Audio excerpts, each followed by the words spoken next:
जय हिंद साथियों, मैं अनिल कुमार फिर से अपने यूट्यूब चैनल में आप लोगों का स्वागत करता हूं। दोस्तों, आज के सेशन का मेरा जो टॉपिक है वो आपको मॉडल सेट 1 है, ठीक है ना, जिसके अंतर्गत हम लोग क्या करेंगे कि आपको 100 क्वेश्चन का एनालिसिस करेंगे। और यह जो टेस्ट हुआ था ना वो 20/7/2023 को इसी का हम लोग एनालिसिस करेंगे। तो इसमें हम लोग क्या करेंगे कि डायरेक्ट 1 से लेकर 100 तक का जो आपको प्रश्न है उसका हम डायरेक्ट आंसर जानेंगे। इसमें विशेष एनालिसिस हम नहीं करेंगे। तो चलिए साथियों, आज के इस सेशन को शुरू करते हैं। तो देखिए, आज के सेशन का मेरा जो पहला प्रश्न है वो क्या कह रहा है, इस पर हम लोग बात करते हैं। तो देखिए, कह रहा है कि ख्वाजा मुइनुद्दीन चिश्ती की जो दरगाह है वो कहाँ है। देखिए, ऑप्शन दे रहा है दिल्ली, आगरा, अजमेर, जयपुर। तो देखिए, ख्वाजा मुइनुद्दीन चिश्ती की जो दरगाह है वो आपको अजमेर है। तो इसका जो सही आंसर हो जाएगा ना वो आपको क्या हो जाएगा, तो आपको सी हो जाएगा। चलिए अब चलते हैं अगले प्रश्न की ओर, ठीक है ना, क्योंकि इसमें हम ज्यादा एनालिसिस नहीं कर रहे हैं। एनालिसिस के लिए क्या है कि आपको क्वेश्चन बैंक के सारे क्वेश्चन का एनालिसिस जो है वो आपको किया जा चुका है, ठीक है ना। चलिए अब चलते हैं अगले प्रश्न को। देखिए क्या कह रहा है, कह रहा है कि व्यक्तिगत का सिद्धांत का संबंध जो था वो किससे था। व्यक्तिगत करने का मतलब क्या हुआ, देखिए साथियों कि आपको ये मतलब राज्य हड़प नीति जिसको हम कहते हैं, ठीक है ना। तो ये जो राज्य हड़प नीति है इसका जो सिद्धांत दिया था वो कौन दिया था, ये कहा जा रहा है। तो देखिए, Lord Curzon, Lord Lytton, Lord Dalhousie, Lord Minto. तो इसका सही आंसर हो जाएगा लॉर्ड डलहौजी, ठीक है ना। एक का सही आंसर सी हो जाएगा। और यहाँ देखिएगा कि राज्य हड़प नीति का शिकार जो पहला राज्य था वो आपको सतारा पर, जिसे 1848 में मिला लिया गया था। तो यहाँ से एक चीज याद रखिएगा कि लॉर्ड डलहौजी का कार्यकाल भी 1848 से 1800 कितना है, तो आपको 56 है। और इसी ने राज्य हड़प नीति को क्या किया था कि आपको शुरू किया था। तो 2 का सही आंसर हो जाएगा आपको सी। चलिए अगले प्रश्न पर चलते हैं। क्या कह रहा है कि भारतीय संविधान के अनुसार संप्रभुता जो है आपको निहित है किसमें, राष्ट्रपति में, न्यायपालिका में, प्रधानमंत्री में, संविधान में। तो इसका सही आंसर हो जाएगा आपको संविधान। तो यानी कि इनका ऑप्शन नंबर डी जो है वो आपको सही हो जाएगा। तो देखिए, तो इन सभी चीजों को आपको बढ़िया से याद रखना है, ठीक है ना। चलिए अब चलते हैं अगले प्रश्न की ओर। अगला प्रश्न हमारा क्या कह रहा है इस पर बात करते हैं। देखिए, कह रहा है कि महाभारत की रचना किस भाषा में हुई थी।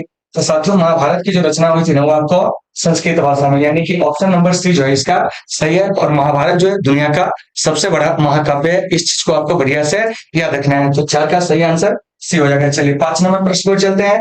देखिए क्या कह रहा है कि महात्मा बुद्ध को ज्ञान की प्राप्ति कहाँ हुई थी। तो साथियों, महात्मा बुद्ध को जो ज्ञान की प्राप्ति हुई थी वो आपको बोध गया में। तो इस चीज को आपको याद रखना है। तो 5 का सही आंसर क्या हो जाएगा, डी हो जाएगा। देखिए, लुम्बिनी में इनका क्या होता है, तो आपको जन्म होता है। सारनाथ में क्या करते हैं, प्रथम उपदेश देते हैं। देखिए, ज्यादा हम डीप एनालिसिस का नहीं कर रहे हैं। उसके बाद कुशीनगर में इन्हें क्या होता है, महापरिनिर्वाण होता है। क्या होता है, महापरिनिर्वाण की प्राप्ति होती है, अर्थात इनकी मृत्यु होती है। और ये जो कुशीनगर होते हैं वो आपको मल गणराज्य की राजधानी होती है। तो 5 का सही आंसर डी। चलिए आगे चलते हैं। खैर, श्वेतांबर और दिगंबर का संबंध किस धर्म से है।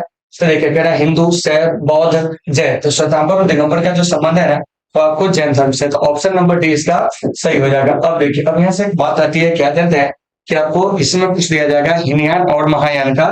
तो साथियों याद रखिएगा कि अगर पूछा जाए हीनयान क्या है, हीनयान और आपको महायान, इसका संबंध किस धर्म से है।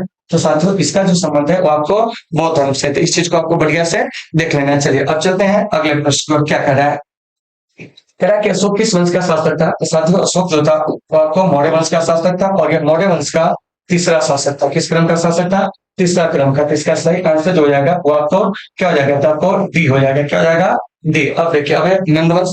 तो नंदवंश के संस्थापक कौन थे ये भी जान लीजिए। तो नंदवंश के संस्थापक महापद्म नंद थे, जबकि गुप्त वंश के संस्थापक श्रीगुप्त थे। चोल वंश के संस्थापक विजयालय थे। और मौर्य वंश के जो संस्थापक थे वे आपको चंद्रगुप्त मौर्य थे। तो इन चीजों को भी आपको बढ़िया से देख लेना है। तो 7 का सही आंसर डी हो जाएगा। चलिए आगे चलते हैं। अकबरनामा की रचना किसने की थी। अमीर खुसरो, अलबरूनी, इब्न बतूता, अबुल फजल। तो देखिए, ये जो आपको अकबरनामा है और अकबरी, इसके जो लेखक है वह है आपको अबुल फजल। और अबुल फजल जो था वो आपको अकबर के दरबार का क्या था कि आपको शाही इतिहासकार था। तो इसका सही आंसर जो हो जाएगा वो आपको डी हो जाएगा। और एक चीज याद रखिएगा, अकबरनामा 3 खंडों में क्या है कि आपको विभक्त है। और इसी का तीसरा खंड जो है वो आपको आईने अकबरी है। चलिए अब चलते हैं अगले प्रश्न को। देखिए क्या कह रहा है, निम्नलिखित में से किसका प्रकाशन अबुल कलाम आजाद ने किया था। ऑप्शन ए कह रहा है न्यू इंडिया, यंग इंडिया, अल हिलाल, कामरेड। तो देखिए, तो ये जो आप देख रहे हैं अल हिलाल, ठीक है ना। तो इस अल हिलाल का जो प्रकाशन किए थे अबुल कलाम आजाद। तो इसका सही आंसर हो जाएगा आपको सी। इसके अलावा एक चीज और याद रखिएगा, इंडिया क्या रखिएगा याद, इंडिया मीन्स फ्रीडम। तो ये जो इंडिया मीन्स फ्रीडम है इसके भी जो लेखक है वो आपको मौलाना अबुल कलाम आजाद है। और मौलाना अबुल कलाम आजाद हमारे देश के पहले कहते कि आपको शिक्षा मंत्री थे, और इन्हीं के जन्म दिवस पर 11 नवंबर को राष्ट्रीय शिक्षा दिवस जो होते हैं वो आपको मनाया जाता है। ठीक है ना, तो इस चीज को आपको याद रखना है। चलिए अब चलते हैं अगले प्रश्न को। देखिए, कह रहा है कि सिद्धू और कान्हू ने किस विद्रोह का नेतृत्व किया था? साथियों, सिद्धू और कान्हू ने संथाल विद्रोह का नेतृत्व किया था, और ये जो संथाल विद्रोह है वो आपको कब हुआ था? तो याद रखेंगे 1855-56 में जो होता है वो आपको संथाल विद्रोह होता है। तो इन चीजों को याद रखना है। संथाल विद्रोह में संथाल है क्या? तो संथाल जो है आपको एक जनजाति है। तो 10 का जो सही आंसर हो जाएगा वो आपको बी हो जाएगा। चलिए 11 नंबर प्रश्न को देखिए क्या कह रहा है। भारत में स्थायी बंदोबस्त कहाँ लागू किया गया? तो देखिए, तो मतलब इसमें जो ऑप्शन दिया है ना उसी ऑप्शन में आपको चुनना है। बंगाल, दक्षिण भारत, पंजाब, मद्रास। इसका सही आंसर हो जाएगा आपको ए। क्या हो जाएगा? ए। और एक चीज याद रखिएगा कि ये जो स्थायी बंदोबस्त है ये आपको बंगाल, बिहार और उड़ीसा, क्या कहेंगे? बंगाल, बिहार और उड़ीसा में जो है वो आपको मुख्य रूप से जो था वो आपको लागू हुआ था, और कुल औपनिवेशिक भूमि के 19% भूमि पर यह लागू हुआ था। और इसको शुरू करने का जो श्रेय जाता है वो आपको लॉर्ड कॉर्नवालिस को। किसको जाता है? लॉर्ड कॉर्नवालिस को। और लॉर्ड कॉर्नवालिस को हम लोग भारत में सिविल सेवा का क्या कहते हैं? पिता कहते हैं। तो इन चीजों को भी आपको अच्छे से याद रखना है। तो ये 11 नंबर प्रश्न का सही आंसर ए हो जाएगा। चलिए, कह रहा कि गांधी जी ने असहयोग आंदोलन किस वर्ष आरंभ किया था? तो देखिए, गांधी जी के द्वारा असहयोग आंदोलन जो आरंभ किया जाता है 1920 में। डेट होता है वो 1 अगस्त 1920। यहीं से असहयोग आंदोलन की औपचारिक रूप से शुरुआत होती है। और 1922 में जो होता है असहयोग आंदोलन को क्या कर दिया जाता है? तो आपको स्थगित कर दिया जाता है चौरी चौरा कांड के कारण। तो इन चीजों को आपको देख लेना है। तो 12 का सही आंसर क्या हो जाएगा? तो आपको ए हो जाएगा। चलिए अब चलते हैं 13 नंबर प्रश्न को। क्या कह रहा है?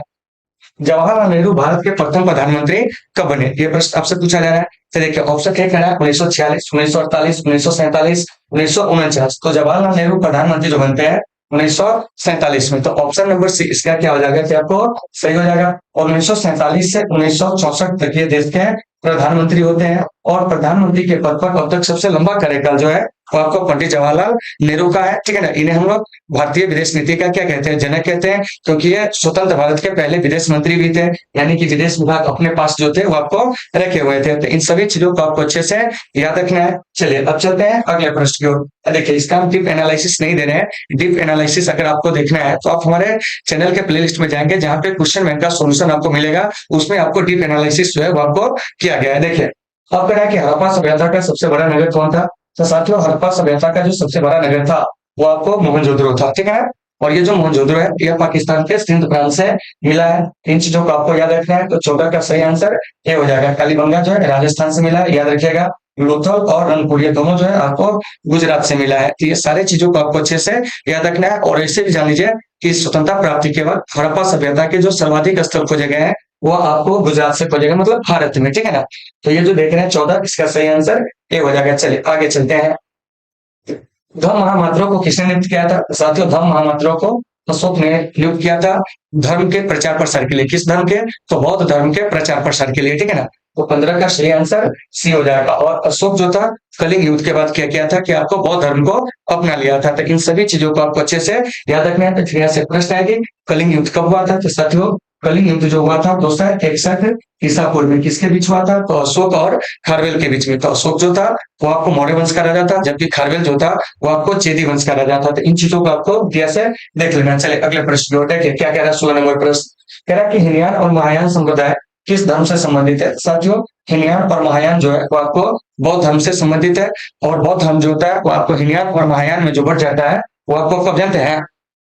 तो वह आपको चतुर्थ बौद्ध संगति के बाद। और इसमें पूछेंगे कि बताइए श्वेतांबर क्या है? श्वेतांबर और दिगंबर का जो संबंध है वह किस धर्म से है?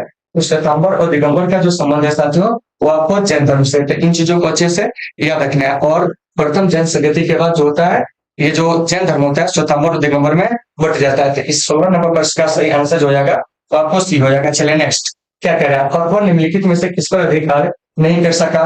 मारवाड़, जोधपुर, मेवाड़, चित्तौड़। क्या है? चित्तौड़। तो इसका सही आंसर जो हो जाएगा वो आपको क्या हो जाएगा? मेवाड़। क्या हो जाएगा?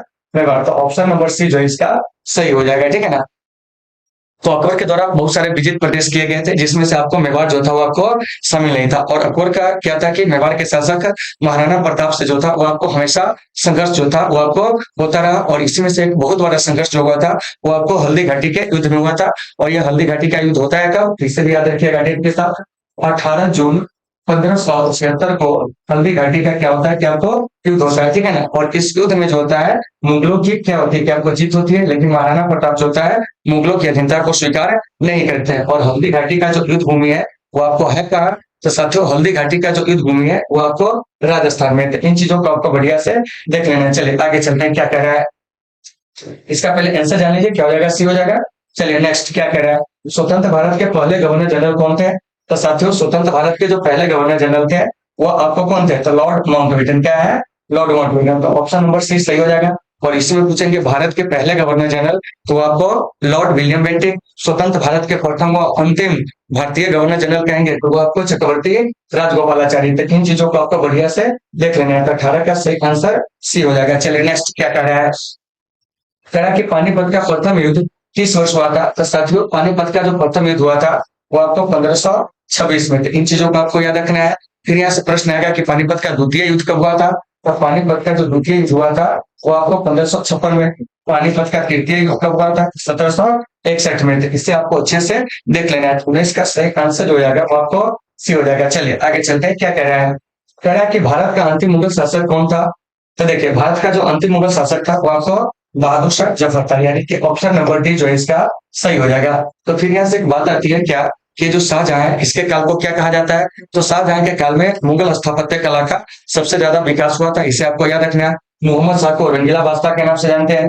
औरंगजेब को आलमगीर, क्या है, आलमगीर जो है कहा जाता है। आलमगीर के अलावा जो है इसे जिंदा पीर भी कहा जाता है। क्या कहा जाता है, जिंदा पीर भी कहा जाता है। तो इन चीजों को आपको बढ़िया से देख लेना है। तो ये जो 20 नंबर प्रश्न है इसका सही आंसर आपको डी हो जाएगा। चलिए नेक्स्ट क्या कर रहा है, देखिए कराटीम बतूता किस देश का यात्री था, मिस्र, ईरान, मोरक्को, तुर्की। तो इसका सही आंसर हो जाएगा आपको मोरक्को। अगर मोरक्को ऑप्शन में नहीं रहे तो आपको अफ्रीका मिलेंगे। क्या मिलेंगे, अफ्रीका मिलेंगे। तो साथियों इन सभी चीजों को आपको बढ़िया से देख लेना। और आपके एग्जाम में ऐसे क्वेश्चन जो होते हैं वो आपको पूछे जाते हैं, ठीक है ना। तो 21 का सही आंसर जो हो जाएगा वो क्या हो जाएगा, वो आपको सी हो जाएगा। और इब्न बतूता जिस समय भारत आया था उस समय दिल्ली का जो सुल्तान था वो आपको मोहम्मद बिन तुगलक था। 21 का सही आंसर सी हो जाएगा। चलिए आगे, कह रहा कि विजयनगर का महानतम शासक जो था वो आपको कौन था। तो साथियों विजयनगर का जो महानतम शासक था वो आपको कृष्णदेवराय था। कौन था, कृष्णदेवराय। तो ऑप्शन नंबर ए जो है इसका सही हो जाएगा। तो आपको इन चीजों को बढ़िया से देख लेना है। तो उम्मीद है कि आप इसे समझ गए होंगे। और आप लोगों को समझ में आ रही है या नहीं आ रही है आप लोग कमेंट करके जरूर बताओगे। चलिए तो उम्मीद है कि समझ गए होंगे सारे लोग। तो 22 का जो सही आंसर हो जाएगा वो आपको ए हो जाएगा, ठीक है। चलिए अब चलते हैं अगले प्रश्न पर। और एक चीज याद रखिएगा, किस देवराय का शासनकाल भी कभी कभी पूछ लिया जाता है। तो 1509 से 1500 कितना है, तो आपको 29 है। और इन्होंने अमुक तमालियात और जाबवंती कल्याणम नामक जो है नाटक को क्या कहते हैं कि आपको लिखे थे। चलिए अब चलते हैं आगे क्या है। देखिए कह रहा है गोपुरम का संबंध किससे है। तो देखिए गोपुरम का जो संबंध है ना वो आपको मंदिर से है। तो ऑप्शन नंबर सी इसका क्या हो जाएगा कि आपको सही हो जाएगा, ठीक है ना। तो देखिए दक्षिण भारत में मंदिर के जो प्रवेश द्वार हुआ करते थे उसी को गोपुरम कहा जाता था, ठीक है ना। चलिए इसका सही आंसर सी हो गया। नेक्स्ट देखिए क्या कह रहे हैं, विश्व लिंगायत आंदोलन के जनक कौन थे। तो देखिए लिंगायत आंदोलन के जनक जो थे वासव और उनके भतीजा छन्नावास। कौन थे, छन्नावास, ठीक है ना। और यह कर्नाटक के कचूरी राजाओं के दरबार में रहा करते थे। तो यहाँ से एक बात आती है कि लिंगायत आंदोलन का जो उदय होता है वो आपको कब होता है, तो साथियों ये आपको 12वीं शताब्दी में कब होता है, 12वीं शताब्दी में। और कहाँ होता है, जानते हैं आपको, कर्नाटक में। तो इन चीजों को आपको देख लेना है। तो ये जो प्रश्न देख रहे हैं 24 नंबर, इसका सही आंसर जो हो जाएगा वो आपको बी हो जाएगा, क्योंकि इसमें डायरेक्ट आंसर आपको बताते जा रहे हैं, एनालिसिस नहीं कर रहे हैं, ठीक है ना। देख लीजिएगा आगे क्या कर रहा है, कह रहा है कि अस्थायी बंदोबस्त का नाम किससे जुड़ा हुआ है। तो देखिए अस्थायी बंदोबस्त को शुरू करने का श्रेय जो जाता है तो आपको लॉर्ड कॉर्नवालिस को। तो इन चीजों को आपको अच्छे से याद रखना है। तो 25 का सही आंसर क्या हो जाएगा, बी अस्थायी बंदोबस्त कब शुरू होता है, तो आपको 1793 ईस्वी में। तो इन चीजों को आपको बढ़िया से देख लेना। विलेजी का नाम कहेंगे तो वो आपको महलवारी व्यवस्था से, किससे है, महलवारी व्यवस्था से, ठीक है ना। रिपन का नाम कहेंगे तो भारत में अस्थायी बंदोबस्त शुरू करने का जो श्रेय जाता है वो आपको रिपन को ही जाता है। तो इस चीज को आपको देख लेना है, ठीक है ना। चलिए देखिए अब क्या कह रहा है, अगला हम लोग समझते हैं। वारेन हेस्टिंग्स इसने बंगाल में द्वैत शासन को क्या किया था कि आपको अंत किया था 1772 में। तो इन सभी चीजों को आपको बढ़िया से देख लेना है, ठीक है ना। चलिए अब चलते हैं अगले प्रश्न पर। क्या कह रहा है, इससे पहले इसका आंसर आपको बी हो जाएगा। नेक्स्ट क्या कह रहा है सुनिए, कह रहा है कि ताजमहल का निर्माण किसने किया था। तो साथियों ताजमहल का जो निर्माण करवाया था वो आपको शाहजहां ने, क्या है, शाहजहां है। और यह ताजमहल यमुना नदी के तट पर है। किस नदी के तट पर, यमुना नदी के तट पर, और इसका निर्माण 1632 से 1653 ईस्वी के बीच जो है वो आपको हुआ था। तो इन चीजों को भी आपको अच्छे से देख लेना है। तो ये जो 26 नंबर प्रश्न है इसका सही आंसर डी हो जाएगा। और एक चीज याद रखिएगा कि ताजमहल का जो निर्माण करवाया गया था वो आपको मुमताज के याद में, किसके याद में? मुमताज के याद में। तो इन चीजों को आपको बढ़िया से देख लेना। चलिए आगे चलते हैं। कह रहा है दिल्ली से दौलताबाद वंश किस शासक ने अपनी राजधानी परिवर्तित किया था? तो यह आपको मोहम्मद बिन तुगलक ने क्यों किया था? तो दिल्ली की जनता को दंडित करने के लिए, ऐसा इतिहासकारों का मत है, ठीक है ना। फिर आपको बलबन, तो बलबन का शासन का क्या रखेगा? 1265 से 1287, क्या है? 1287। और यह दिल्ली सल्तनत का क्या था? क्या आपको दास वंश का शासक था। उसके बाद है आपको अलाउद्दीन खिलजी। अलाउद्दीन खिलजी के बारे में एक चीज याद रखिएगा, ये जो खिलजी है यह आपको मूल्य नियंत्रण, क्या है? मूल्य नियंत्रण, और आपको घोड़ा दागने की प्रथा के लिए क्या है, क्या आपको जाने जाते हैं। और अकबर को मुगल वंश का वास्तविक संस्थापक कहा जाता है। तो इस सभी चीज आपको अच्छे से याद होना चाहिए। तो 27 का सही आंसर जो हो जाएगा तो आपको बी हो जाएगा। चलिए आगे चलते हैं। क्या करा है? अर्थशास्त्र की रचना तो हुई थी, तो साथियों अर्थशास्त्र की जो रचना हुई थी वो आपको 34 शताब्दी ईसा पूर्व में। 28 का ऑप्शन नंबर जो आपको बी है वो आपको सही हो जाएंगे। क्या हो जाएंगे? सही हो जाएंगे। तो इस सभी चीज को आपको बढ़िया से देख लेना। जहां दिक्कत हो आप कमेंट करके बताओगे, क्योंकि देखिए बार बार बोले डीप एनालिसिस नहीं करें। डीप एनालिसिस अगर आपको देखना है तो आप हमारे चैनल के प्लेलिस्ट में जाइए, और वहां पे क्वेश्चन बैंक का सोल्यूशन है, उसमें काफी डीप एनालिसिस जो है वो आपको किया गया है, ठीक है ना। तो 28 का जो सही आंसर हो जाएगा वो आपको बी हो जाएगा। चलिए नेक्स्ट क्या कह रहा है? पतंजलि के महाभाष्य से हमें किसकी जानकारी मिलती है? तो साथियों पतंजलि के महाभाष्य से हमें प्राक मौर्य काल की क्या होती है, क्या आपको जानकारी मिलती है। तो ऑप्शन नंबर सी जो हो जाएगा इसका सही हो जाएगा, ठीक है ना। अगर प्राक मौर्य काल ऑप्शन में नहीं दिया जाता तो आप मौर्य काल भी मार सकते थे, ठीक है ना, लेकिन यहाँ प्राक मौर्य काल दिया हुआ है, इसलिए इसका सही आंसर सी हो जाएगा। आगे चलते हैं। देखिए और भी चीजें, ठीक है ना। सुनकाल, तो देखिए यहाँ पे सुनकाल भी हो सकता है, ठीक है ना, लेकिन ज्यादातर बेहतर जो होगा वो आपको सी हो जाएगा। क्या हो जाएगा? सी हो जाएगा, ठीक है ना, क्योंकि पतंजलि जो थे वो आपको कुछ समय सुन के ही तो पुरोहित थे, क्या थे? पुरोहित थे, ठीक है ना। तो इसमें बहुत सारे क्वेश्चन में लोचा है, लेकिन इसका सही आंसर जो आपको बोर्ड देते हैं वो आपको सी देते हैं। आगे चलते हैं नेक्स्ट। क्या कह रहा है? 1942 में कौन सा आंदोलन हुआ था? तो साथियों 1942 में आपको भारत छोड़ो आंदोलन हुआ था। इसका सही आंसर आपको ये हो जाएगा। खिलाफत आंदोलन कहेंगे 1919 में, और सहयोग आंदोलन कहेंगे या 1920 में सविनय अवज्ञा आंदोलन, या आपको 1930 में क्या हुआ था, क्या आपको शुरू हुआ था। तो यहाँ पर हम जो भी डेट दे रहे हैं वो सब आपको शुरू होने का डेट है। किसका डेट है? शुरू होने का, ठीक है ना। आप बढ़िया से देख लीजिएगा, ठीक है ना। चलिए अब चलते हैं अगले प्रश्न को। अगला प्रश्न हमारा क्या कह रहा है, इस पे हम लोग बात करते हैं। चलिए देखिए, मेरा भारतीय संविधान की प्रारूप समिति के अध्यक्ष कौन थे? तो देखिए प्रारूप समिति के अध्यक्ष थे बाबा साहब भीमराव अम्बेडकर। तो ऑप्शन नंबर 23 का सही हो जाएगा, सचिदानंद सिन्हा। तो याद रखिएगा ये संविधान सभा के अस्थायी अध्यक्ष थे, पहली बैठक की अध्यक्षता किए थे। चक्रवर्ती राजगोपालाचारी स्वतंत्र भारत के प्रथम व अंतिम भारतीय गवर्नर जनरल थे। राजेंद्र प्रसाद जी संविधान सभा के क्या थे, क्या आपको अध्यक्ष थे, संविधान सभा के अस्थायी अध्यक्ष थे, संचालन समिति के अध्यक्ष थे, ठीक है ना। इन सभी चीजों को बढ़िया से आपको देख लेना है। 21 का सही आंसर आपको ये हो जाएगा। चलिए अगले प्रश्न पर क्या कह रहा है? कह रहा है कि गांधी जी ने असहयोग आंदोलन किस वर्ष आरंभ किया था? 1922, 1920, 1930, 1942। इसका सही आंसर हो जाएगा 1920, क्योंकि 1920 में ही असहयोग आंदोलन को क्या होता है, शुरू किया जाता है, और 1922 में इसको वापस ले लिया जाता है। क्या है? वापस ले लिया जाता है चौरी चौरा कांड के बाद, ठीक है ना। तो इसका सही आंसर जो हो जाएगा वो आपको बी हो जाएगा। और एक चीज याद रखिएगा 1930 में सविनय अवज्ञा आंदोलन, 1942 में भारत छोड़ो आंदोलन जो होते हैं वो आपको शुरू होते हैं। तो इन चीजों को आपको देख लेना है। तो 32 का सही आंसर क्या हो जाएगा, तो वो आपको यानी कि बी हो जाएगा। चलिए 33 में कह रहा कि भारतीय राष्ट्रीय कांग्रेस की स्थापना कब हुई थी? तो साथियों भारतीय राष्ट्रीय कांग्रेस की जो स्थापना होती है 1885 में, और इसकी जो स्थापना करते हैं कौन, तो आपको एओ ह्यूम, ठीक है ना, जो कि आपको एक ब्रिटिश प्रशासनिक सेवा के रिटायरमेंट अधिकारी होते हैं, ठीक है ना।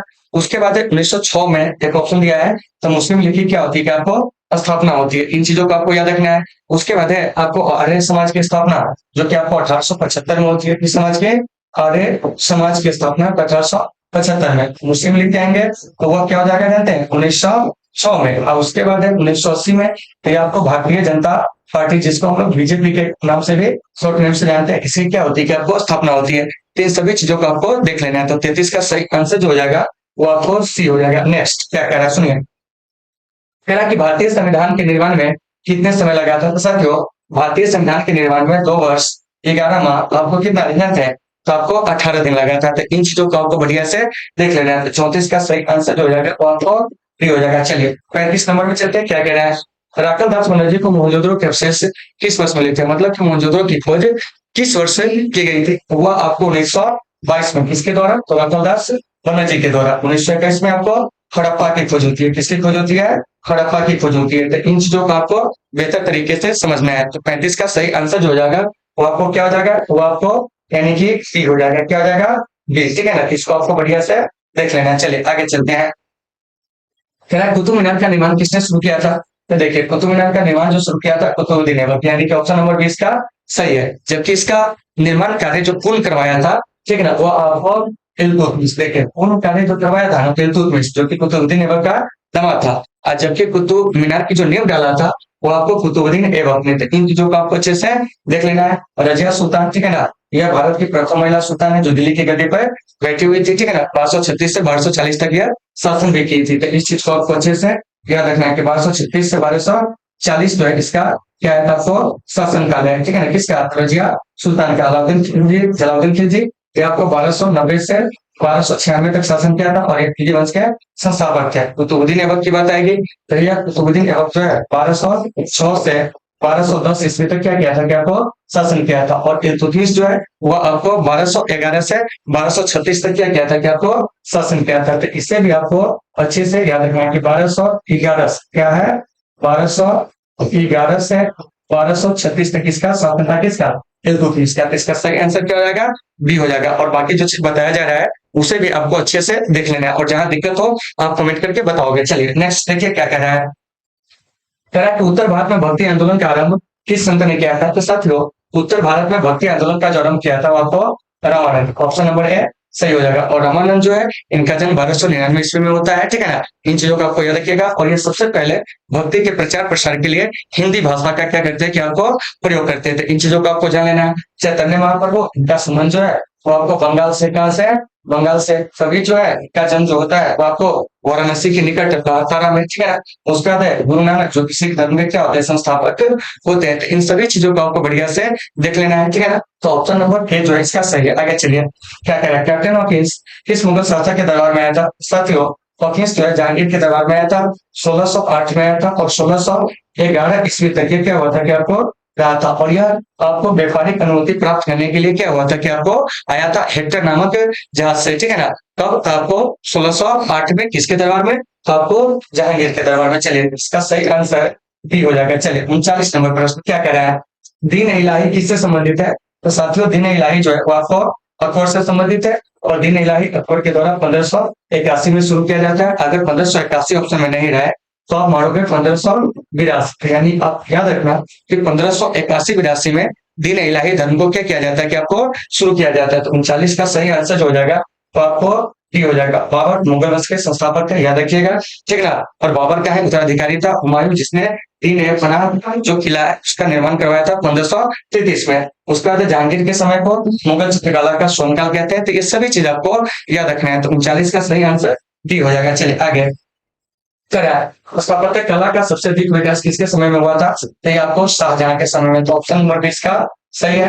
जहांगीर के समय में कहेंगे तो चित्रकला को, औरंगजेब को कहेंगे तो इसे जिंदा पीर, और आपको क्या आनंद है, जिंदा पीर के अलावे जो है साथियों इसको जो होता है आपको आलमगीर के नाम से भी जाना जाता है, ठीक है ना। और ये जो अकबर इसे मुगल वंश का वास्तविक संस्थापक कहा जाता है। तो 40 का सही आंसर जो हो जाएगा वो आपको बी हो जाएगा। चलिए नेक्स्ट क्या है, चलिए देख लीजिए इसका आंसर सही है ना भी, हाँ। नेक्स्ट देखिए क्या कह रहा है। भारत का अंतिम मुगल शासक कौन था, तो साथियों भारत का जो अंतिम मुगल शासक था वो आपको बहादुर शाह जफर था। 41 का सही आंसर जो हो जाएगा वो आपको डी हो जाएगा। चलिए 42 में चलते हैं क्या कह रहा है। मुस्लिम लीग की स्थापना किस वर्ष हुई थी, तो साथियों मुस्लिम लीग की स्थापना जो होती है 1906 में कहाँ होती है, ढाका में। किसके द्वारा, तो आगा खां और समीउल्लाह खां के द्वारा। तो 42 का सही आंसर जो हो जाएगा वो आपको सी हो जाएगा। चलिए 43 में क्या कह रहा है। मौर्यकालीन टकसाल का प्रधान कौन था, तो साथियों मौर्य काल में जो टकसाल के प्रधान होते थे उसको लक्षणाध्यक्ष कहा जाता, मतलब लक्षणाध्यक्ष कहा जाता था।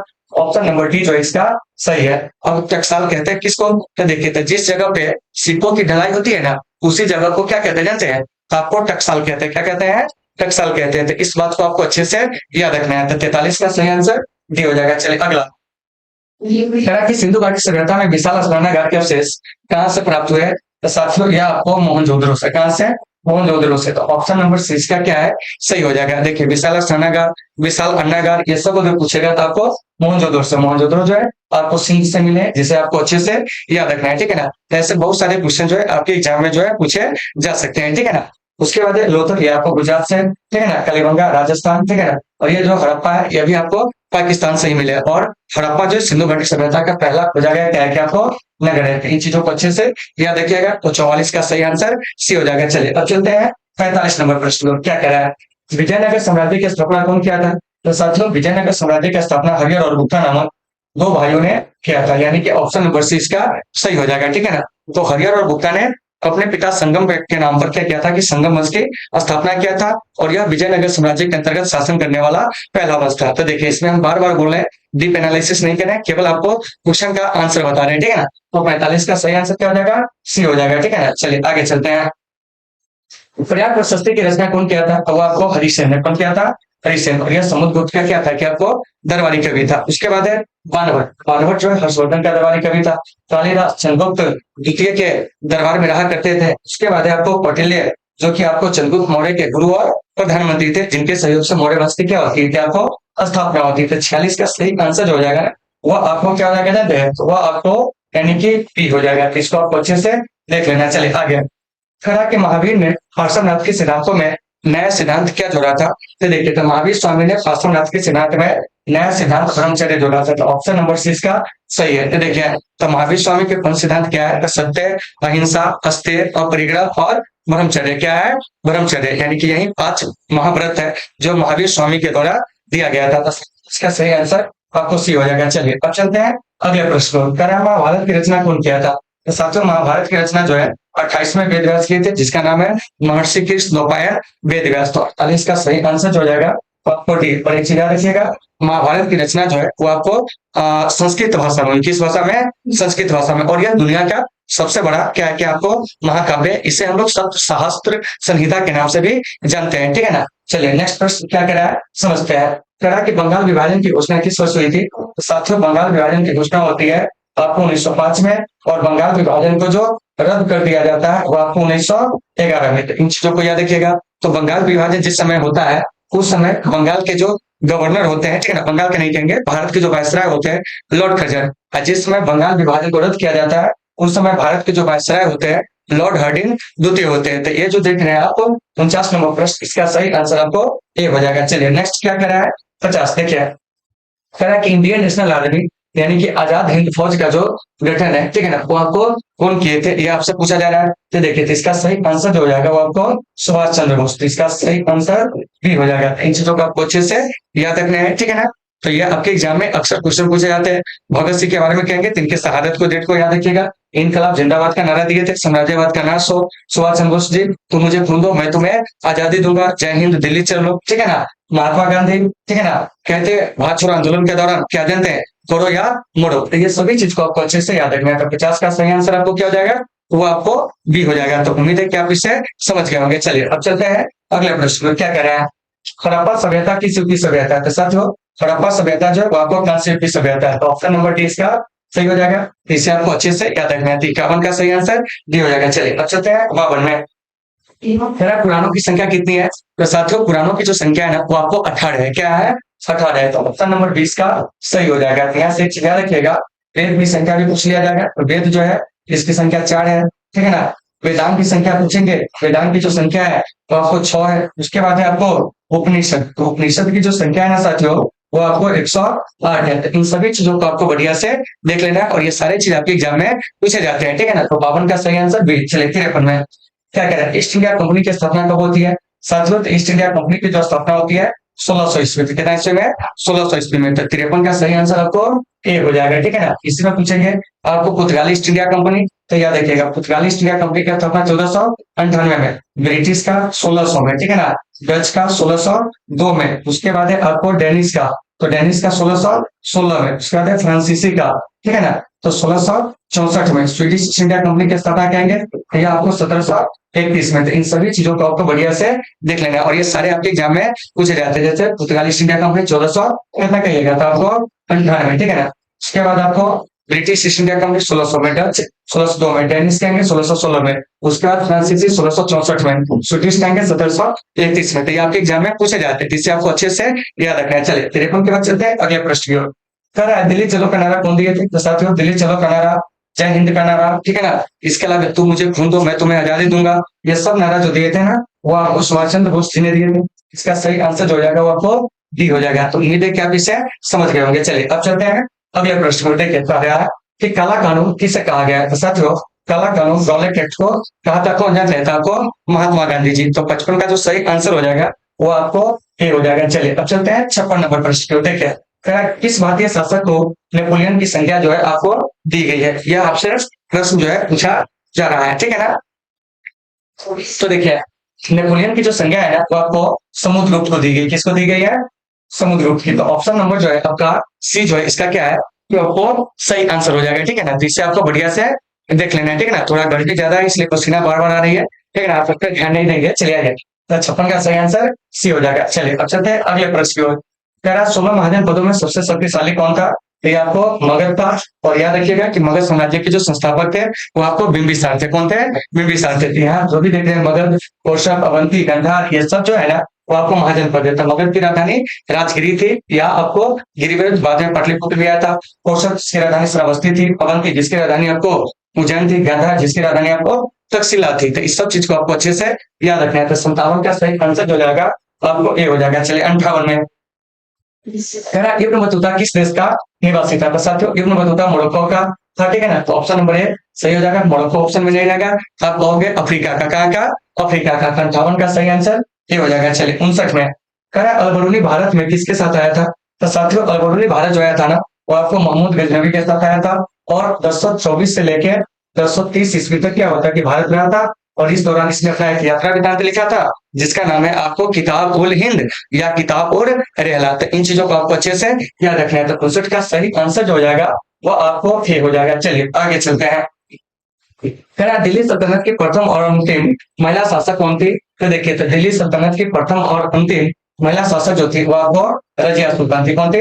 रजिया सुल्तान, जो आपको 1236 से 1200 कितना तक 40 ईस्वी तक शासन की थी। हालांकि इसकी हत्या जो होती है वो आपको कैथल में कर दी जाती है डाकुओं के द्वारा। तीन चीजों को आपको याद रखना है। तो 60 का सही आंसर जो हो जाएगा वो आपको सी हो जाएगा। चांदबी भी अहमद नगर की क्या थी? क्या आपको शासका थी। नूरजहां जो कि आपको इनका मूल नाम मेहरुनिसा और यह जहांगीर की पत्नी थी, ठीक है ना। मुमताज महल शाहजहां की पत्नी थी। तीन सभी चीजों को आपको अच्छे से याद रखना है। तो 60 का सही आंसर सी हो जाएगा। चलिए अब चलते हैं 61 में। क्या कह रहे हैं? निम्नलिखित इतिहासकारों में से कौन अकबर का समकालीन था? तो साथियों वो आपको बदायूं था। तो ऑप्शन नंबर सी इसका क्या हो जाएगा? सही हो जाएगा। मतलब कि अकबर के समकालीन मतलब अकबर के काल का इतिहासकार जो था वो कौन था? तो हम क्या कहेंगे जानते हैं? तो आपको बदायूं था। तो इन सभी चीजों को आपको बढ़िया से देख लेना है। तो 61 का सही आंसर क्या हो जाएगा? सी। चलिए 62 में चलते हैं। कह रहा दीन इलाही किससे संबंधित है? तो साथियों दीन इलाही जो है ना वो आपको अकबर के साथ जुड़ा हुआ है। किसके साथ जुड़ा हुआ है? अकबर के साथ जुड़ा हुआ। और दीन इलाही था कब शुरू किया जाता है? तो क्या कहेंगे जानते हैं? 1581 से 83 ईस्वी में इसको क्या होता है कि आपको शुरू किया जाता है। तो इन चीजों को आपको बढ़िया से देख लेना था। 62 का सही आंसर हो जाएगा वो आपको बी हो जाएगा। चलिए आगे। कुतुब मीनार का निर्माण किसने शुरू किया था? तो साथियों कुतुब मीनार का निर्माण जो शुरू किया था कुतुबुद्दीन ऐबक। इसका पूर्ण कार्य करवाता है कौन? तो आपको इल्तुतमिश अभी बताए थे। तो 63 का सही आंसर क्या हो जाएगा? तो आपको ए हो जाएगा। चलिए आगे क्या कह रहा है? 64 में लोधी वंश का अंतिम शासक कौन था? तो साथियों लोधी वंश का जो अंतिम शासक था वो आपको इब्राहिम लोधी, यानी कि ऑप्शन नंबर 20 का सही है। और इससे पूछेंगे कि लोधी वंश के संस्थापक कौन थे? तो वह था आपको बहलोल लोधी। कौन था? बहलोल लोधी। तो याद रहेगा कि लोधी वंश के संस्थापक कौन? तो क्या कहिएगा? बहलोल लोधी, ठीक है ना। इस चीज को आपको याद रखिएगा। उसके बाद है सिकंदर लोधी। तो यह भी आपको लोधी वंश का क्या था? शासक था, जो आपको 1489 से लेकर क्या है कि 1516 ईस्वी तक क्या था कि आपको शासन किया था। तीन चीजों को देख लीजिएगा। मलिक काफूर जो था वो आपको अलाउद्दीन खिलजी का क्या था कि आपको सेनापति था, जिसे दक्षिण भारत में विजय अभियान के लिए भेजा गया था। तो 64 का सही आंसर बी हो जाएगा। चलिए अब चलते हैं 65 में। कह रहा है कि किस प्रशासकीय सुधार के लिए शेरशाह खास तौर पर जाना जाता है? तो वह आपको शेरशाह हो जाएगा भूमि सुधार व्यवस्था, ठीक है ना। तो ऑप्शन नंबर सी इसका सही हो जाएगा। बाजार नियंत्रण व्यवस्था कहेंगे तो आपको अलाउद्दीन खिलजी। कौन हो जाएगा? अलाउद्दीन खिलजी। अकबर कहेंगे तो मनसबदारी व्यवस्था, ठीक है ना। तो इस सबको आपको अच्छे से देख लेना है। 65 का सही आंसर सी हो जाएगा। चलिए अब चलते हैं 66 में। क्या कह रहा है? सहायक संधि की नीति किसके द्वारा शुरू की गई थी? तो साथियों सहायक संधि जो होता है ना वह आपको लॉर्ड वेलेस्ली के द्वारा शुरू किया जाता है 98 में, ठीक है ना। और सहायक संधि का शिकार जो पहला राज्य था वो आपको हैदराबाद का, कौन था? हैदराबाद। इसको आपको अच्छे से याद रखना है, कभी कभी क्वेश्चन पूछाएगा कि बताइए कि सहायक संधि स्वीकार करने वाला पहला राज्य कौन था, तो आप कहोगे हैदराबाद, ठीक है ना। तो ये जो लॉर्ड मिलिटरी है इसका कार्यकाल क्या था, तो यह आपको 1798 से 1805 तक यह बंगाल का गवर्नर जनरल रहा था। उसका लॉर्ड विलियम बेंटिक भारत में सती प्रथा के लिए जाने जाते हैं। इनका कार्यकाल 1828 से 1835 था, ठीक है ना। उसके बाद लॉर्ड कॉर्नवालिस यह स्थायी बंदोबस्त शुरू किया था। इसका कार्यकाल 1786 से आपको 1793 था। उसके बाद लॉर्ड डलहौजी, यह आपको राज्य हर्फ नीति के लिए जाना जाता है। इसका कार्यकाल 1848 से 1856 था। तो आपके एग्जाम में जो भी प्रश्न पूछे जाए आप उसे बढ़िया से क्लियर कर लोगे। तो 66 का सही आंसर जो हो जाएगा वो आपको बी हो जाएगा, ठीक है ना। चलिए अब चलते हैं आगे। कह रहा है कि 1857 का विद्रोह आरंभ हुआ था कब? 10 मई को, 18 मई को, 13 मई को, 26 मई को। तो 1857 का विद्रोह जो आरंभ होता है तो आपको 10 मई को, ठीक है ना। और 1857 का जो विद्रोह था उसे आपको भारत का पहला स्वतंत्रता संग्राम जो है वो आपको कहा जाता है। तो इस बात को आपको याद रखना है। तो 67 का सही आंसर ये हो गया। 68 में 1930 में कौन सा आंदोलन हुआ था? तो भाई 1930 में जो हुआ था ना वो आपको असहयोग आंदोलन, यानी कि ऑप्शन नंबर सी इसका सही हो जाएगा। अब देखिए खिलाफत आंदोलन 1919 में, कितना में?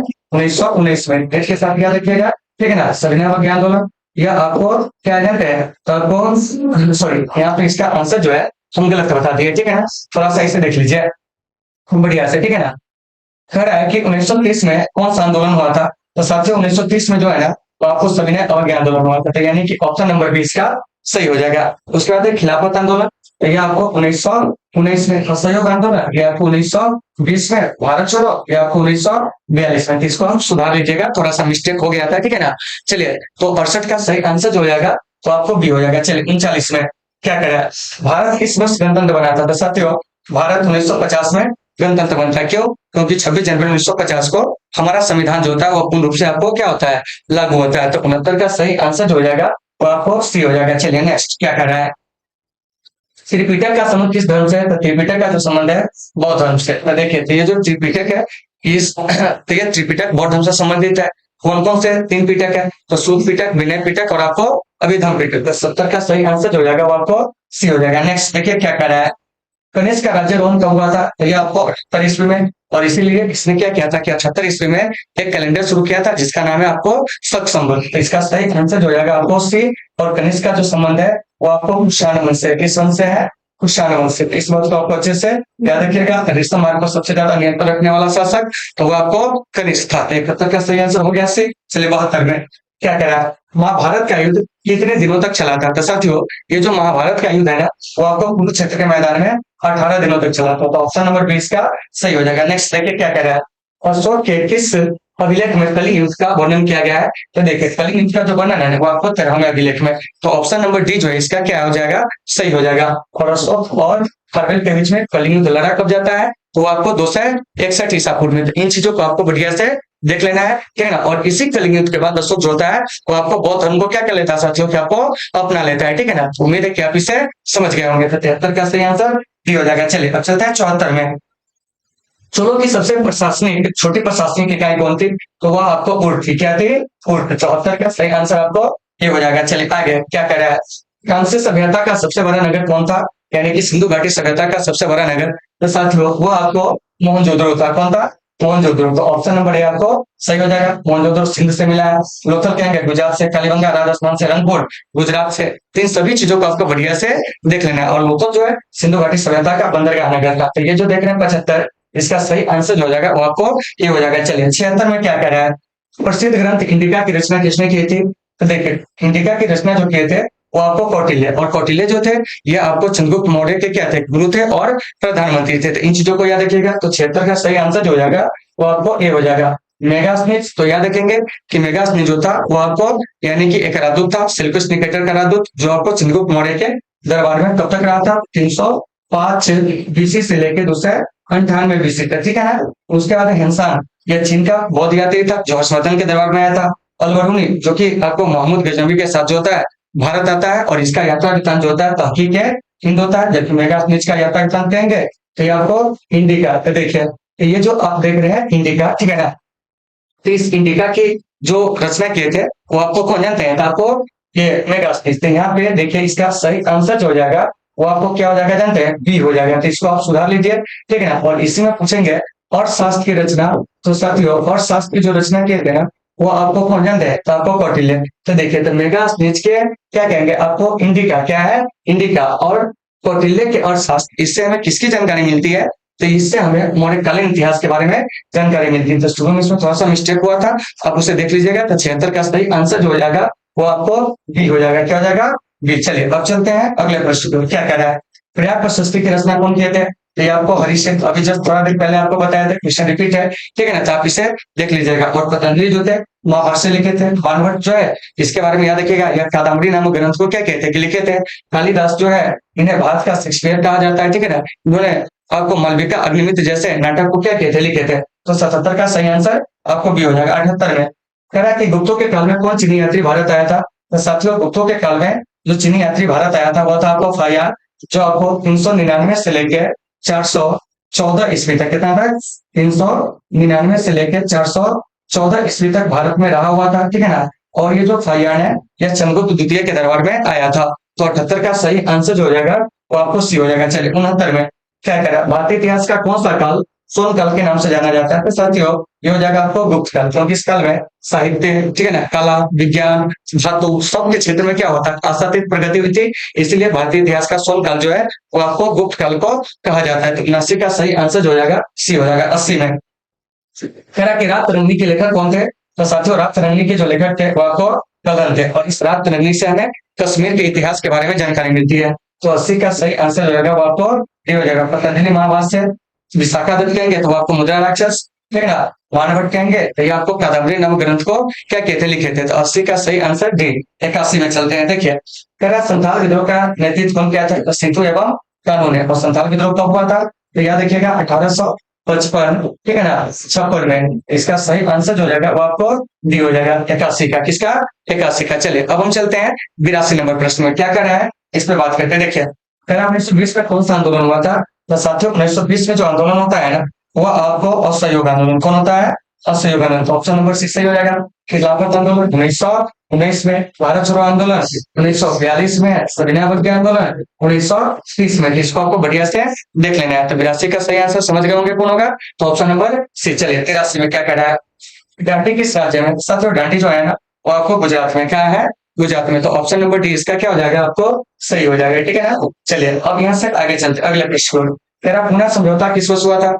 महात्मा गांधी और बाबा साहब भीमराव अंबेडकर के बीच में। तो देखिए तो पुनः समझौता जो हुआ था 1932 में, लेकिन यहाँ पर कोई ऑप्शन 1932 वाला जो है वो आपको दिया ही नहीं था। ऑप्शन नंबर ए को जो है आपको 1932 बना के इसका सही कर देते हैं। तो देखिए तो पुनः समझौता कब होता है, तो याद रखेंगे 1932 में, ठीक है ना। चलिए अब चलते हैं अगले प्रश्न को। क्या कर रहा है, निम्नलिखित में से कौन मुगल बादशाह आलमगीर के नाम से जाना जाता था। आलमगीर और जिंदा तो कहेंगे कौन जानते हैं, तो आपको औरंगजेब। सलीम के नाम से कहेंगे तो आपको जहांगीर, ठीक है ना। खुरम के नाम से शाहजहां। और बहादुर शाह को क्या कहा जाता है जानते हैं, ये जो बहादुर शाह है इसे हम लोग साहेब खबर के नाम से क्या करते हैं, क्या आपको जानते हैं। तो 85 का सही आंसर हो जाएगा वो आपको बी हो जाएगा। चलिए आगे चलते हैं। क्या कह रहा है, अर्थशास्त्र एवं इंडिका से किस राजवंश के बारे में जानकारी मिलती है, यह प्रश्न पूछा जा रहा है। तो देखिए अर्थशास्त्र और इंडिका से जो है ना वह आपको मौर्य वंश की जानकारी मिलती है। तो ऑप्शन नंबर ए इसका सही हो जाएगा। चलिए आगे, स्तूप का संबंध किस धर्म से। साथियों स्तूप का जो संबंध है ना वो आपको बौद्ध धर्म से। तो ऑप्शन नंबर बी पे देखिए, इसमें पूछेंगे स्तूप क्या है, स्तूप, ठीक है ना। बिहार क्या है, बिहार। और आपको चैत्य क्या है, चैत्य का संबंध किस धर्म से, तो क्या कहिएगा जानते हैं, तो आपको बौद्ध धर्म से। स्तूप, ठीक है ना, बौद्ध विहार, बौद्ध चैत्य, बौद्ध। तो चैत्य जो होता था ना बौद्धों के पूजा स्थल को कहा जाता था। विहार जो होता था आपको बौद्ध भिक्षुकों के निवास स्थान को कहा जाता था। और इसी का जो है आपको रूपांतरित नाम जो है वो आपको क्या जानते हैं, विहार है, ठीक है ना, यानी अपना विहार। तो इसको आपको सही से देख लेना है। चलिए अब चलते हैं आगे। कह रहा है एलोरा के कैलाश मंदिर का निर्माण किस राजवंश ने कराया था। तो देखिए एलोरा के कैलाश मंदिर का निर्माण जो है राजपूत शासकों ने कराया था। और ये जो एलोरा का कैलाश मंदिर है यह है कहा, तो ये आपको महाराष्ट्र में, कहा है महाराष्ट्र में, ठीक है ना। इसको आपको देख लेना है। 88 का सही आंसर क्या हो जाएगा, तो आपको टी हो जाएगा, ठीक है ना। और राजपूत वंश के संस्थापक कहेंगे तो हो जाएगा आपको दंतीदुर्ग। 88 का सही आंसर आपको ए। चलिए आगे, और सॉरी ये कह रहे हैं देख लीजिए डी हो जाएगा। क्या हो जाएगा, डी हो जाएगा। चोल वंश के संस्थापक कहेंगे विजयालय। पल्लव वंश का श्री विष्णु। चालुक्य में 3 गो है, ठीक है ना, जिसको आपको देख लीजिएगा। आगे चलते आगे क्या कर रहा है, बाबर की आत्मकथा का नाम क्या है। तो देखिए, तो बाबर की जो आपूर्ति का नाम है, इसमें आपको दो ऑप्शन दे दिए गए हैं, ठीक है ना। तो यहाँ आपको सही इसका जो आंसर होगा, ठीक है ना, आपको एग्जाम के दृष्टिकोण से वो हो जाएगा आपको बाबर नंबर, क्या हो जाएगा, बाबर नंबर। ऑप्शन नंबर एक हो जाएगा इसका सही हो जाएगा। अगर बाबर नामा ऑप्शन में नहीं रहता तो हम क्या मारते, तो जो क्या बाबरी मारते, तो इसका सही आंसर क्या हो जाएगा, तो आपको ये हो जाएगा। चलिए अब चलते हैं अगले प्रश्न की ओर। क्या कह रहा है, आयन एक्वरी नामक प्रसिद्ध ग्रंथ की रचना कौन किया था। तो देखिए, तो आयन एक्वरी नामक प्रसिद्ध ग्रंथ की रचना जो है अबुल फजल ने किए थे। तो ऑप्शन नंबर है इसका सही है। इसके अलावा अकबरनामा के भी पूछेंगे तो आपको अबुल फजल हो जाएंगे। चलिए नेक्स्ट देखिए क्या कह रहा है, पानीपत का पहला युद्ध कब हुआ था। 1526 में, दूसरा कहेंगे 1556 में, तीसरा कहेंगे 1761 में। इसको आपको अच्छे से याद रखना है। 91 का सही आंसर क्या हो जाएगा, तो आपको सी हो जाएगा। चलिए 92 में क्या कह रहा है, विजयनगर का महानतम शासक कौन था। तो साथियों, विजयनगर का जो महानतम शासक था कृष्णदेवराय, ठीक है ना। और कृष्णदेवराय को हम लोग आंध्र भोज के नाम से भी जानते हैं या आंध्र पितामह भी कहते हैं। तो ऑप्शन नंबर डी इसका सही हो जाएगा। चलिए 93 में क्या कह रहा है, सुनिए, वास्को डी गामा भारत का पहुंचा था। तो साथियों, वास्को डी गामा जो भारत पहुंचता है ना, वो आपको 17 मई 1498 को। तो इसका सही आंसर हो जाएगा ए। और कहाँ पहुंचता है, तो केरल के कालीकट नामक तट पे। चलिए अब चलते हैं अगले प्रश्न की ओर। कह रहा है गोपुरम का संबंध किससे है। तो देखिए, गोपुरम का जो संबंध है ना, वो आपको मंदिर से, किससे है, मंदिर से। तो ऑप्शन नंबर जो है आपको डी इसका क्या हो जाएगा, कि आपको सही हो जाएगा, ठीक है ना। चलिए अब हम चलते हैं इससे आगे 95 नंबर प्रश्न पर। क्या कह रहा है, इस पे हम लोग बात करते हैं। देखिए यहाँ आयन एक्वरी कितने भागों में विभक्त है। तो साथियों, आयन एक्वरी जो है ना, वो आपको 5 भागों में क्या है, क्या आपको विभक्त है। तो इस बात को आपको अच्छे से याद रखना है। और पूछेंगे अकबरनामा जो है कितने खंडों में विभक्त है, तो 3 खंडों में। और उसी का तीसरा खंड जो है वो आपको आयन अकबरी है, जो कि फारसी भाषा में लिखा गया है। इसका सही आंसर हो जाएगा 95 का क्या, तो वह आपको डी हो जाएगा। चलिए 96 में कह रहा कि औरंगजेब ने अपने जीवन का अंतिम भाग कहाँ बिताया था। औरंगजेब जो अपने जीवन का जो अंतिम भाग बिताया था साथियों, वो आपको कहा जानते हैं, दक्षिण भारत में। कहा, दक्षिण भारत में। तो ऑप्शन नंबर 20 का क्या हो जाएगा, सही हो जाएगा। चलिए अब चलते हैं 96 में। क्या कह रहा है, कह रहा शेख मुहिद्दीन चिश्ती की दरगाह कहाँ है। तो साथियों, शेख मुहिद्दीन चिश्ती की जो दरगाह है ना, वो आपको अजमेर में, क्या है, अजमेर में, ठीक है ना। तो ऑप्शन नंबर 20 का सही हो जाएगा। इसमें पूछेंगे शेख सलीम चिश्ती का, तो वो हो जाएगा आपको फतेहपुर सिकरी में। उसके बाद निजामुद्दीन औलिया का पूछेंगे तो वो आपको दिल्ली में। तो इन सभी चीजों को आपको बढ़िया से देख लेना है। तो 97 का सही आंसर क्या हो जाएगा। चलिए 98 में क्या कह रहा है, सुनिए, भारत में रेलवे की शुरुआत कब हुई थी। तो 16 अप्रैल 1853 को डलहौजी, जिसे भारत में रेल डाक और तार का पिता कहा जाता है। भारत में प्रथम रेलगाड़ी मुंबई और थाने के बीच चली थी। तो 98 का सही आंसर जो हो जाएगा वो आपको बी हो जाएगा। चलिए 99 में क्या कह रहा है, जलियांवाला बाग हत्याकांड किस वर्ष हुआ था। तो साथियों, जलियांवाला बाग हत्याकांड जो होता है 1919 में। तो ऑप्शन नंबर ए जो है इसका क्या है, क्या आपको सही हो जाएगा, ठीक है ना। चलिए अब चलते हैं 100 नंबर प्रश्न में। क्या कह रहा है, गेटवे ऑफ इंडिया का निर्माण कब हुआ था। तो देखिए, गेटवे ऑफ इंडिया का जो निर्माण होता है ना साथियों, वो आपको कब होता है जानते हैं, वो आपको 1924 में। क्या है, 1924 में। तो ऑप्शन नंबर डी इसका सही हो जाएगा। नींव पड़ा था 1911 में। देखिए नींव की बात आएगी ना गेटवे ऑफ इंडिया का, तो वो 1911। निर्माण कार्य कौन करेंगे, तो 1924 में। इसका सही आंसर क्या हो जाएगा, डी हो जाएगा। तो साथियों, आज हम क्या किए कि कल जो टेस्ट हुई थी 20 जुलाई 2023 को, ठीक है ना, आपको हिस्ट्री का जो मॉडल सेट 1 था, ठीक है ना, उसके सारे आंसर को हम लोग एनालिसिस कर लिए। यहाँ से जो भी टेस्ट के क्वेश्चन होंगे सारे एनालिसिस जो है आपको करके ऑप्शन मतलब जो है दे दिए जाएंगे। आप वहां से अपने आंसर का मिलान कर लेंगे, ठीक है ना। और इसमें से आपको जो है कम से कम जो है 25% क्वेश्चन जो है आपके बोर्ड एग्जाम में जरूर रहेंगे, इसलिए आप इसे बढ़िया से देख लेंगे। तो चलिए साथियों, आज के सेशन को यहीं पे विराम देते हैं। मिलेंगे फिर आपसे कल एक बेहतर क्लास के साथ। जब तक के लिए आप सभी साथियों से शुभ है। Take care all of you.